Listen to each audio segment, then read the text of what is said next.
This time, it's the best handgun shooters on the planet using lights and lasers in competition. It's the first ever match using state-of-the-art equipment with a winner-take-all cash prize for the fastest shooter in the dark. Plus, how to make that teal shot. It's a shotgun pro tip from Army marksman Vincent Hancock. It's all coming up on Shooting USA.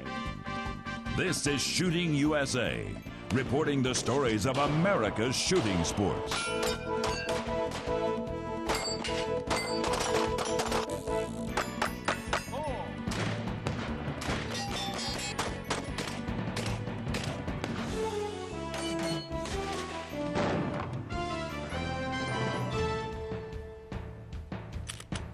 It is a bit ironic that the two tactical handgun organizations have not yet incorporated the newest equipment for tactical and self-defense shooting.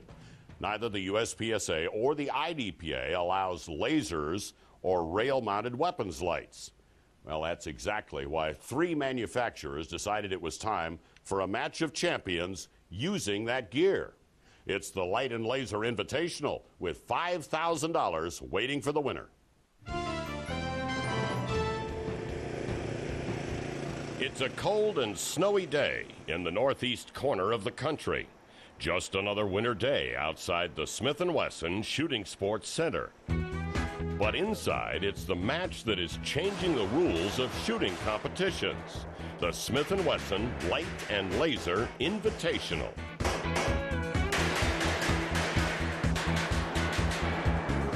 This is a brand new avenue for practical shooting. But with the growing popularity of lasers for personal protection and law enforcement, it's one that makes sense to Smith & Wesson Vice President Tom Taylor. Look at the amount of lasers that are sold, and you think about how many folks have those in their homes. Why wouldn't there be a competition, to highlight those products? So Smith & Wesson teamed with Surefire and Crimson Trace to create a match designed specifically for that.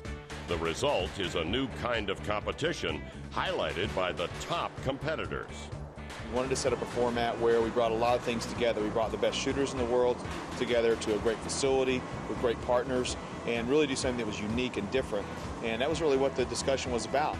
Tom is right when he says the best shooters in the world. Only current national and world champions have been invited. And that makes for one of the best super squads ever assembled. The 9 shooters represent the very best in various forms of pistol competition, including USPSA champions Dave Zavini, Max Michel Jr., and Rob Latham. U.S. steel shooting champions Casey Eusebio and Phil Strader. Bianchi Cup winner Doug Koenig, and international revolver champion Jerry Michalak. Todd Jarrett from the Steel Challenge. And there is a wild card in the field. Bob Vogel won the IDPA Winter Nationals just one day before this match, earning him the final slot for this invitational. I'm definitely one of the newcomers, not as recognizable as probably just about everybody else here. But I've been shooting the Nationals the last 2 or 3 years, and I've done well. I've placed pretty high, and so I'm definitely starting to feel more like I belong. Belonging to this group means something to everyone. Max Michel Jr. is no stranger to super squads, but the chance to compete here is special. It's an honor to be here. When I got the invitation, just to be among this caliber of shooters is a big deal for me. This gathering of champions has everyone excited and ready to compete, including the great one, Rob Latham. You don't have anybody here that's a weak link. I literally think that there's anybody here can win.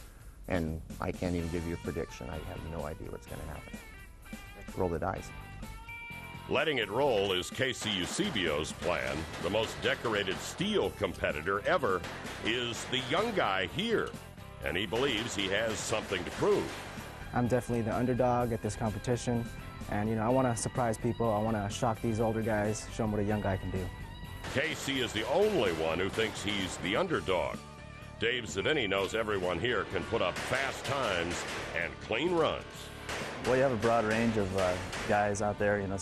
Nobody's really a specialist. I think everybody could shoot, whether they're using electronic sights or irons.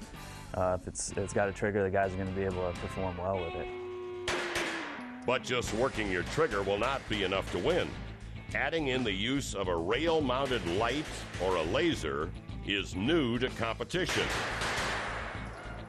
Seasoned veteran Rob Latham admits the addition of this type of equipment has him a little nervous. Normally when I go shoot a match, the last thing I think about is equipment. I'm never thinking about stuff like the laser or the light. The shooting portion of it's easy. Put the sights on the target and pull the trigger. So it's really not a complicated issue. Everything here changes from that. The equipment changes things, and so does the format of the match. It's a combination of two types of practical shooting. Oh, this is as good as it gets. I mean, if you take a look for the kind of shooting we're doing, this is kind of a mixture of IDPA / old school IPSC. The match is based around USPSA rules, but uses IDPA targets and a scoring system based on time. USPSA rules with a time plus scoring system. We added a 1/4 of a second for a point down on the target and 5 seconds for a penalty. That means hits in the center circle add no time. Hits outside the circle add a 1/4 second, and a miss will add 5 seconds. The fastest overall time will be the winner. So you need to be fast, you need to be accurate, and there's no room for a mistake because there are only 5 stages of fire to decide the champion and the winner of $5,000 at the Light and Laser Invitational.